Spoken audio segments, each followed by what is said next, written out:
नमस्कार। Standard eighth subject है आपका सोशल साइंस और बुक नेम है नागरिक शास्त्र सिविक्स। और इसका हम आज पहला अध्याय करने जा रहे हैं भारतीय संविधान।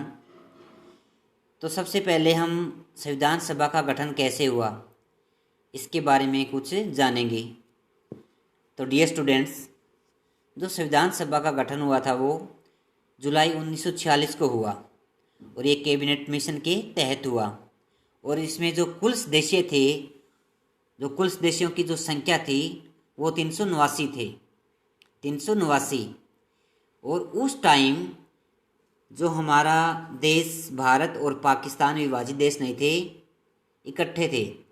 तो क्या है, ब्रिटिश हुकूमत से, ब्रिटिश शासन से 292 निर्वाचन और 93 देसी रियासतों से और 4 अन्य कमिश्नरी क्षेत्रों से आने थे ये। तो कुल मिलाकर कितने हो गए? 389। 292 किससे थे? ब्रिटिश हुकूमत से, ब्रिटिश शासन से। 93 देसी रियासतों से, इनका चुनाव नहीं होना था, ये सीधे रूप से आने थे। और 4 अन्य जैसे दिल्ली, कुर्ग, अजमेर, बलूचिस्तान, जिसको हम कह सकते हैं कि केंद्र शासित प्रदेश, ऐसे थे ये चारों। और इनको जो चुनाव होना था, जो एक सदस्य चुनकर आएगा, तो उनकी जो संख्या निर्धारित कर रखी थी कि 10 लाख लोगों पर एक व्यक्ति का चुनाव होगा। और तो 296 वोट के द्वारा और 93 सीधे रूप से आए। इसमें से जो जीत कर आए उसमें से 208 कांग्रेस के थे, 73 मुस्लिम और 15 अन्य थे ये। तो 213 इसमें से सामान्य लोग थे, जैसे हिंदू हो गए, क्रिस ऐसे आ गए। और 79 मुस्लिम थे और 4 सिख थे ये। और 296 में से 15 महिलाएं थी, 296 में 15 महिलाएं थी।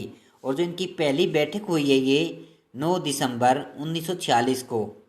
इसमें जो मुस्लिम लीग वाले थे वो शामिल नहीं हुए थे, मुस्लिम लीग के इसमें शामिल नहीं हुए थे, क्योंकि वो भारत और जैसे क्या है पाकिस्तान की अलग मांग कर रहे थे, वो इसलिए इसमें बैठक में नहीं आए थे। और इसलिए अस्थायी रूप से जो अध्यक्ष बनाया गया था वो सच्चिदानंद सिन्हा को बनाया गया था, क्योंकि यह एक बुजुर्ग था और इसलिए इसको अस्थायी अध्यक्ष चुना गया। और 11 दिसंबर 1946 को स्थायी अध्यक्ष बनाया गया डॉक्टर राजेंद्र प्रसाद को। बी एन राव को संविधान सलाहकार बनाया गया।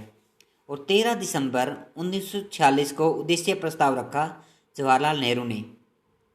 और जो इसको स्वीकृति कब मिल गई थी? उद्देश्य प्रस्ताव को स्वीकृति मिली, रखा कब था ये? 13 दिसंबर 1946 को। और स्वीकृति मिली, मंजूरी मिल गई थी 22 जनवरी 1947 को, इसको स्वीकृति मिल गई थी। और प्रारूप समिति का जो अध्यक्ष था वो डॉक्टर भीमराव अंबेडकर था। ये जो हमारा संविधान था ये भारत का संविधान बनकर तैयार हो गया था 26 नवंबर 1949 को बनकर तैयार हो गया था। और भारतीय संविधान के निर्माण में जितना समय लगा वो आपको सबको पता है, लगभग 3 वर्ष, 2 वर्ष 11 महीने और 18 दिन लगे हैं। और जो ये संविधान लागू हुआ, भारत का संविधान लागू हुआ 26 जनवरी 1950 को, भारत का संविधान लागू हो गया। तो अब देखेंगे कि संविधान किसे कहते हैं। संविधान किसे कहते हैं ये जानना बहुत ज़रूरी हो जाता है।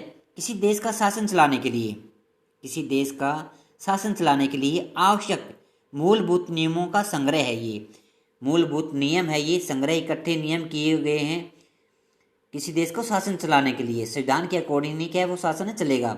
और संविधान क्यों चाहिए, संविधान की ज़रूरत क्यों पड़ती है? क्योंकि जो राजनेता होते हैं उनके हाथ में सत्ता होती है, उनका दुरुपयोग न करे।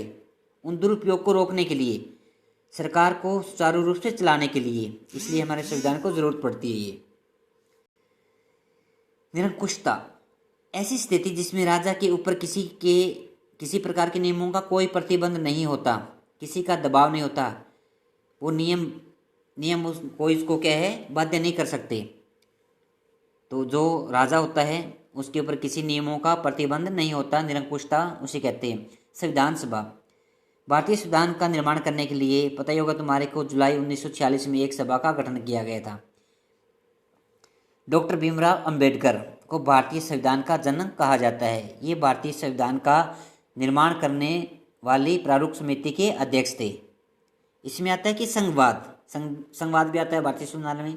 देश में एक से अधिक स्तर की सरकारों को, देखो देश में एक से अधिक स्तर, जैसे हमारे केंद्र की सरकार और राज्य सरकार, उसको संघवाद कहते हैं। ये संघवाद में क्या है, जिसमें दो सरकारें हो, केंद्र सरकार और राज्य सरकार, जैसे मोदी की सरकार और हमारे खट्टर की सरकार। ठीक, सरकार किसे कहते हैं? संविधान के अंतर्गत देश के ऊपर शासन चलाने वाली संस्था सरकार होती है। संविधान के अंतर्गत उसको चलाना पड़ेगा, संविधान के अंतर्गत चलाना पड़ेगा। देश के ऊपर शासन चलाने वाली संस्था को ही क्या कहते हैं? सरकार कहते हैं। तो प्यारे बच्चों, इस वीडियो को बिल्कुल ध्यान से सुनना, और जो इसके क्वेश्चन है वो कल इमेज में डाल दिए जाएंगे। थैंक्स।